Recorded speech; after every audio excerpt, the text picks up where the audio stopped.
ہر شخص یہ چاہتا ہے کہ اس کی مشکلات اور پریشانیاں اور مصائب و آلام اور دکھ درد اور تکلیفیں دور ہو جائیں اور اس کے رزق میں اللہ تعالیٰ برکت پیدا کر دے۔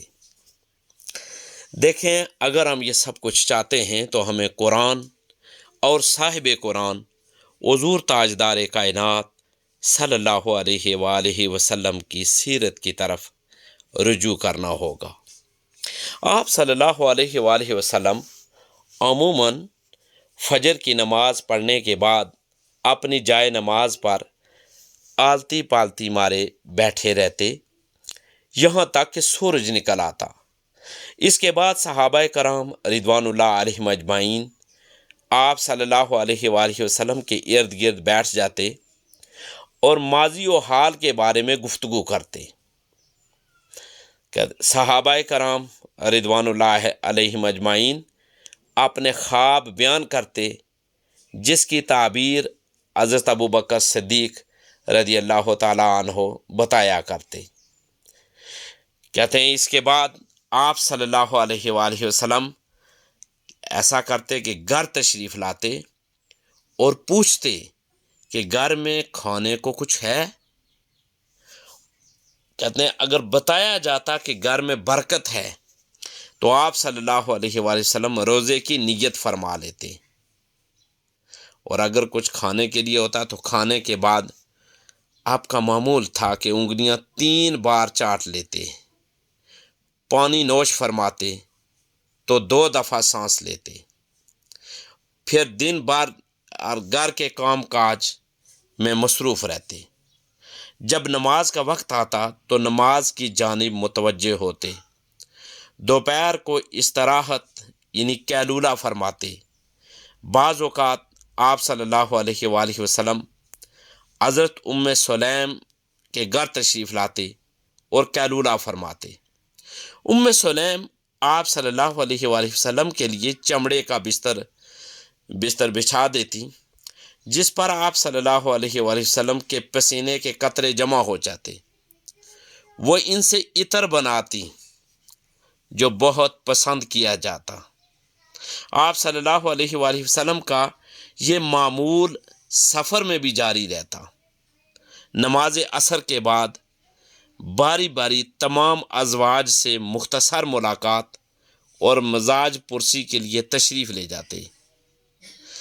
کہتے ہیں آپ صلی اللہ علیہ وآلہ وسلم مختصر ملاقاتوں کے بعد اس زوجہ کے پاس تشریف لے جاتے جس کے ہاں آپ صلی اللہ علیہ وآلہ وسلم کی باری ہوتی۔ عموماً ہر زوجہ کی 9 ایام کے بعد باری آتی تھی۔ آپ صلی اللہ علیہ وآلہ وسلم کی بعض ازواج کے درمیان معمولی تکرار بھی ہو جاتی، جو فطری بات تھی۔ بعض اوقات آپ صلی اللہ علیہ وآلہ وسلم کوئی دلچسپ واقعہ بھی سناتے تھے۔ عشاء کی نماز کے بعد آپ صلی اللہ علیہ وآلہ وسلم سو جاتے اور سونے سے پہلے وضو فرماتے۔ سونے سے پہلے آنکھوں میں سرما ڈالتے۔ سفر اور حضر میں 5 اشیاء ہمیشہ آپ صلی اللہ علیہ وآلہ وسلم کے امراء ہوتی۔ 5 کون سی جی؟ کہتے ہیں نمبر 1 کنگھی، نمبر 2 شیشہ، نمبر 3 تیل، نمبر 4 مسواک اور نمبر 5 سرما۔ آپ صلی اللہ علیہ وآلہ وسلم داہنی کروٹ پر دائیں رخسار کے نیچے ہاتھ رکھ کر قبلہ رو ہو کر لیٹتے۔ میں پھر اس بات کو دہرا رہا ہوں کہ آپ صلی اللہ علیہ وآلہ وسلم داہنی کروٹ پر دائیں رخسار کے نیچے ہاتھ رکھ کر قبلہ رو ہو کر لیٹتے اور سونے سے پہلے کوئی نہ کوئی دعا پڑھتے۔ نماز تہجد کے لیے اٹھتے اور طویل قیام و سجود پر مشتمل نماز ادا کرتے۔ ایک روایت کے مطابق نماز کے دوران قرآن کی کئی سورتیں تلاوت فرماتے۔ آپ صلی اللہ علیہ وآلہ وسلم کا فرمان تھا کہ جو شخص صبح نماز کے لیے وقت پر نہیں اٹھتا اس پر شیطان غالب آ جاتا ہے اور وہ تمام دن تھکاوٹ محسوس کرتا رہتا ہے۔ آپ صلی اللہ علیہ وآلہ وسلم نے زندگی کے آخری ایام تک مسواک استعمال فرمائی۔ غسل کا طریقہ یہ تھا کہ پہلے دونوں ہاتھ 2 یا 3 مرتبہ دھوتے اور پھر استنجا فرماتے، پھر ہاتھ دھو کر کلی کرتے اور پانی ڈال کر ناک صاف فرماتے۔ اس کے بعد اپنا چہرہ دھوتے، اپنے تمام بدن پر پانی ڈالتے، آخر میں اپنے پاؤں دھوتے۔ ام المومنین حضرت عائشہ صدیقہ رضی اللہ تعالی عنہا کے مطابق آپ صلی اللہ علیہ وسلم غسل میں بھی نماز کی طرح پورا وضو فرماتے، پھر دائیں کندھے پر پانی ڈالتے، پھر بائیں پر، پھر 3 مرتبہ تمام بدن پر پانی بہاتے۔ جمعہ اور عید کے موقع پر خوشبو کا استعمال پسند فرماتے۔ جو میں خاص بات آپ سے کہنا چاہتا ہوں، یہ وہ معمولات ہیں جو ہمارے پیارے آقا حضور تاجدار کائنات صلی اللہ علیہ وآلہ وسلم کے ہیں، جنہیں جاننا اشد ضروری ہے۔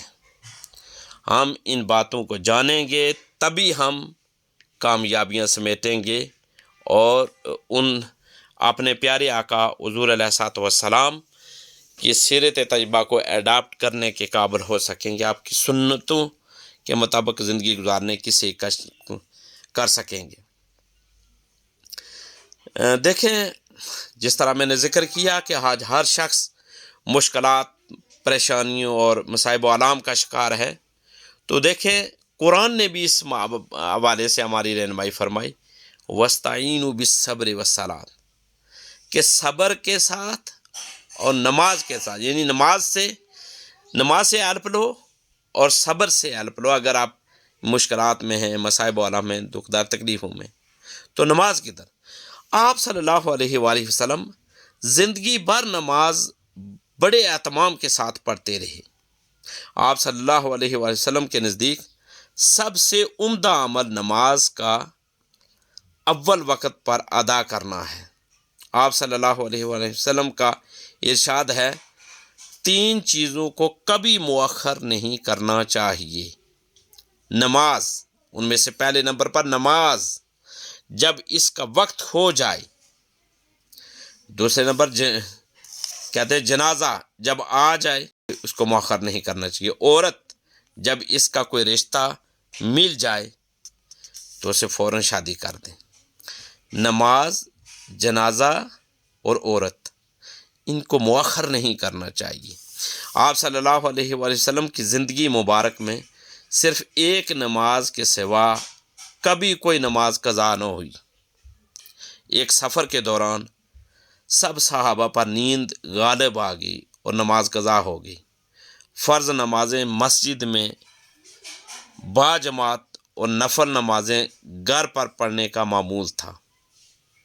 فجر کی نماز اتنی روشنی میں ادا فرماتے کہ پاس بیٹھنے والا دوسرے کو پہچان سکتا تھا۔ خواتین کی شمولیت کی وجہ سے آپ صلی اللہ علیہ وآلہ وسلم بعض دنوں بالخصوص رمضان المبارک میں اتنے منہ اندھیرے نماز پڑھتے، عورتیں چادروں میں لپٹی ہوئی پہچانی نہ جا سکتی تھی۔ نماز مغرب جلدی پڑھنے کا معمول تھا۔ عشاء کی نماز آپ صلی اللہ علیہ وآلہ وسلم تاخیر سے پڑھتے تھے۔ پیارے آقا صلی اللہ علیہ وآلہ وسلم کی آیات طیبہ کے یہ معمولات تھے۔ دیکھیں، اگر ہم چاہتے ہیں کہ ہمارے رزق میں برکت ہو تو ہم قرآن کی طرف اور پیارے آقا صلی اللہ علیہ وآلہ وسلم کی ان معمولات کی طرف رجوع کریں۔ پیارے آقا صلی اللہ علیہ وآلہ وسلم کا ایک فرمان میں آپ کے سامنے رکھوں جو صحیح مسلم میں ہے۔ آپ صلی اللہ علیہ وآلہ وسلم نے فرمایا، سورہ بقرہ کو اپنے گھروں میں پڑھا کرو، کیونکہ جہاں یہ پڑھی جاتی ہے وہاں سے شیطان بھاگ جاتا ہے۔ دیکھیں، روزانہ سورہ بقرہ کی کم از کم 1 رکوع یا 10 آیات تلاوت کریں اور اگر ممکن ہو تو ہفتے میں ایک بار مکمل سورۃ البقرہ کی تلاوت کریں۔ اس کا فائدہ کیا ہوگا وہ جان لیں۔ گھر سے بے برکتی، نحوست اور فقر و فاقہ کا خاتمہ ہو جائے گا، دل کو سکون مل جائے گا، رزق میں وسعت ہوگی اور گھر میں رحمتوں کا نزول ہوگا۔ رزق کے لیے نماز اور صبر سے بھی کام لیں۔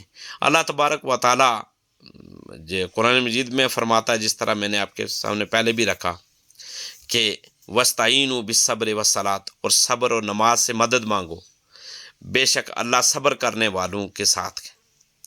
دیکھیں، یاد رکھیں کہ پانچ وقت نماز باجماعت یا وقت پر ادا کریں، ہر مشکل وقت میں صبر کریں اور اللہ پر بھروسہ رکھیں۔ نماز فجر کے بعد کچھ دیر بیٹھ کر دعا، استغفار اور سورہ واقعہ کی تلاوت کریں۔ یہ آپ کریں گے تو اللہ تعالیٰ رزق میں بھی برکتیں عطا فرمائے گا، مشکلات کو بھی دور اور فرمائے گا۔ اور پھر یہ بھی اللہ تعالیٰ سے یہ بھی دعا کریں، اے اللہ مجھے اپنے حلال سے کفایت دے دے اور حرام سے بچا، اور اپنے فضل سے مجھے دوسروں سے بے نیاز کر دے۔ یہ دعا ہر نماز کے بعد 11 مرتبہ پڑھیں اور پھر 3 مرتبہ درود پڑھ کر اللہ سے دعا کریں۔ کم از کم 40 دن پابندی سے پڑھیں، واضح تبدیلی محسوس ہوگی۔ اور پھر یہ بھی ہے کہ جب آپ یہ سب کچھ کرنے کی پوری صحیح اور کوشش کریں گے تو اللہ تبارک و تعالیٰ ضرور برکت دے گا۔ میں ایک اور جو نا وہ بالکل ایک سادہ سا عمل، ہر جمعہ کے دن آپ سورہ کاف کی تلاوت کریں اور پھر صدقہ لازمی دیں، خواہ 1 روپیہ ہی کیوں نہ ہو۔ والدین کو خوش کریں، دعائیں لیں۔ تو یہ روزمرہ کا عمل ہے۔ صبح اٹھتے ہی یا رزاق ہو یا فتاح ہو 100 مرتبہ پڑھیں، ہاتھ چہرے پر پھیرنے اور دعا مانگیں۔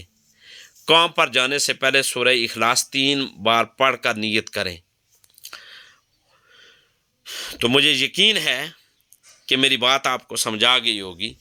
یہ وہ وظائف ہیں، وہ طریقے ہیں کہ جو ایڈاپٹ کرنے سے، جو اختیار کرنے سے ہم اپنے رزق میں بھی برکتیں شامل کر سکتے ہیں اور ہم مختلف مصائب و آلام، دکھوں، دردوں اور تکلیفوں سے یعنی تکالیف سے ہم نجات بھی حاصل کر سکتے ہیں۔